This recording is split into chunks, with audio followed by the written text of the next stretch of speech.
Well, you're very welcome back to the Irish Independence League of Ireland review video. I'm here at Tallaght Stadium where Shamrock Rovers picked up a narrow 1-0 win over Waterford, which sends them back to the top of the table. Dan McDonnell joins me live from Daleyman Park where Bohs and Derry City played out a 1-1 draw. Dan, a couple of other big results from around the league. St. Pat's blowing a 2-goal lead, conceding in the 94th minute in Galway.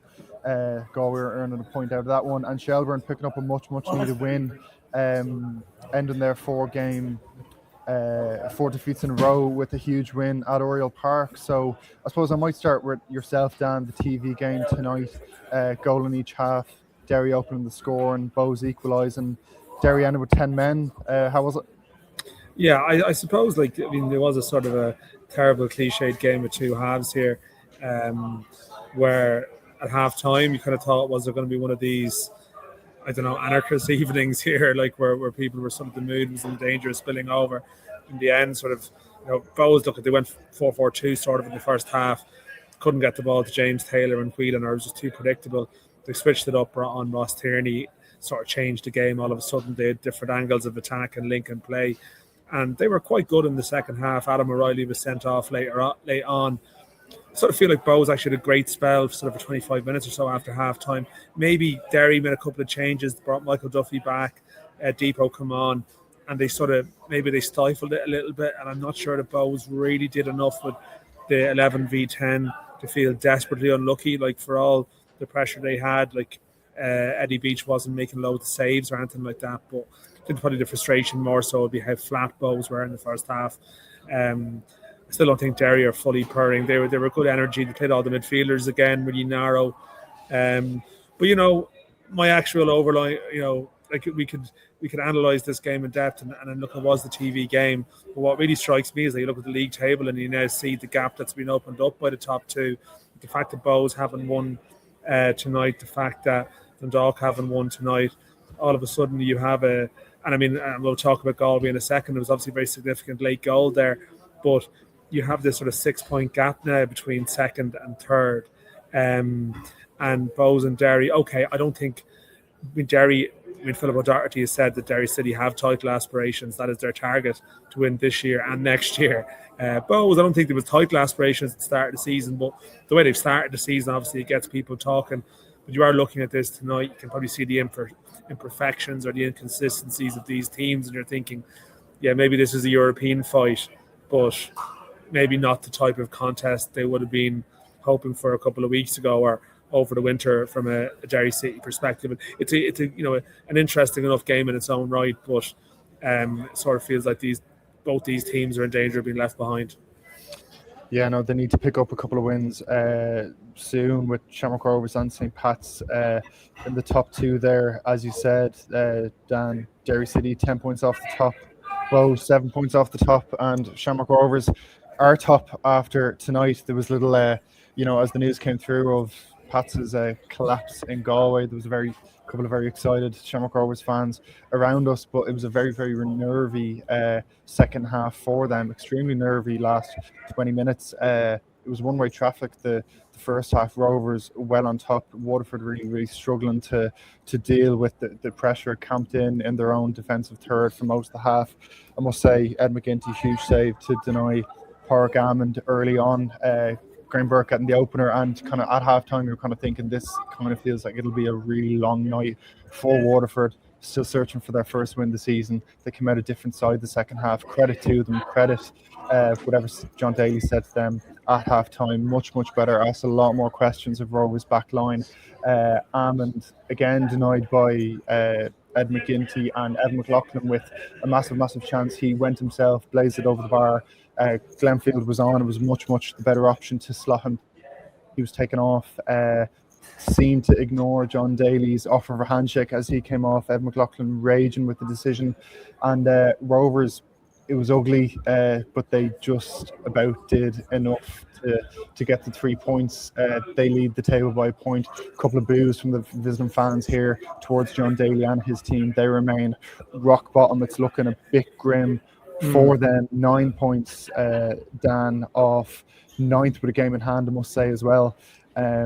So look, for Shamrock Rovers, it was ugly. If they end up lifting the title out of this year, no one's going to remember this game. It probably wasn't in many books, but certainly one from Galway point of view, one from the memory books. Aaron Bulger's 94th minute leveller against St. Pat's. Stephen Kenny's St. Pat's blown 2-goal lead, and Dan, Pats were kind of finding a bit of form, back-to-back wins, and they'll be raging coming home from Mounties Park after that one. Yeah, no, Aaron Bulger, a player released by Pats after the disappointing end to the season a couple of years ago. Sorry, with that red card in Turkey. But yeah, I mean, two amazing goals actually from Bulger. If you watch his first goal, it was a brilliant sort of right-footed strike at the edge of the box, and then the second one again, it was a strike from distance. I mean, Aaron Bulger has been around a long time. I don't recall a night like that for him. And yeah, you are right. Like Pats, I mean, it looked like it was all going their way. All accounts, Chris Forrester influential, like, you know, making a goal and involved in another.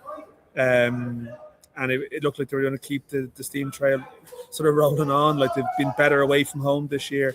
They have a big weekend of sort of 2 trips out west, and yeah, that's just, I mean, they've developed a bit more.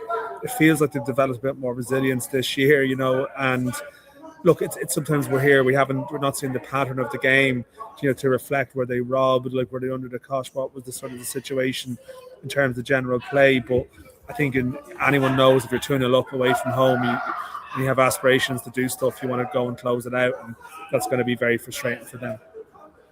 And we were mentioning in the preview show, you know, two managers under pressure this week, Anna Reynolds and Joey O'Brien, but it was the latter who picked up a massive 2-1 win away to Dundalk. From Dundalk's perspective, they were absolutely flying, really one of the stories of the season. But now, in the space of 6 days, that's 2 defeats in a row for them. But as I said at the top, Shelbourne, 4 defeats in a row. And I suppose on a night like this, all that mattered was the result. And they got it. Goals from Dan Kelly against his former club, Karen McInroy. And I think, as I said, a game like this, they just needed a result from somewhere to stop that rock, Dan.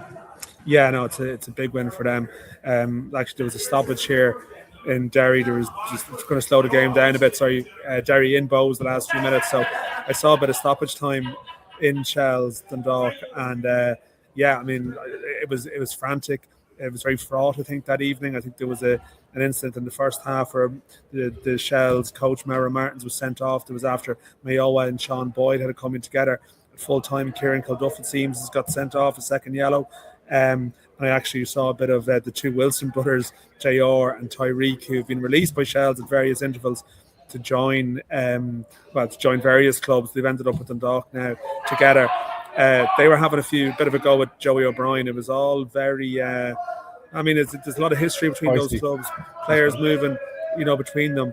But as you say, the bottom line for Shells is, after last week and things looking pretty, again, just building a certain type of pressure building, and you look at a bank holiday weekend, we were away to Dundalk and away to Bows, two teams who are ahead of them in the table. To start off with 3 points is big for them. Karen McInroy back on the team, scoring. They're just like, they are a team who should be doing a lot better than they are in the table. I think they have a squad that could be challenging, so they need to put a run together. I mean, they obviously haven't won at home. Their away form's actually been fine. I suppose if you give them their away tally at the start of the season to what they have now, they'd probably accept it to a point. It's the home form that's been the killer, but they have to come here now on Monday. No, massive win for Shells. Just Dan finishing up. Drogheda beating Sligo Rovers 1-0. An absolutely crucial win for Kevin Doherty in that one. And it kind of ties in with how crazy this league can be sometimes. Drogheda without a win in 9 games, and now that's back-to-back wins for them. And now it was a really tough start to the season for them. Now they find themselves just 2 points off 5th. So kind of that gap between, you know, 5th and 9th, there's not much in it at all.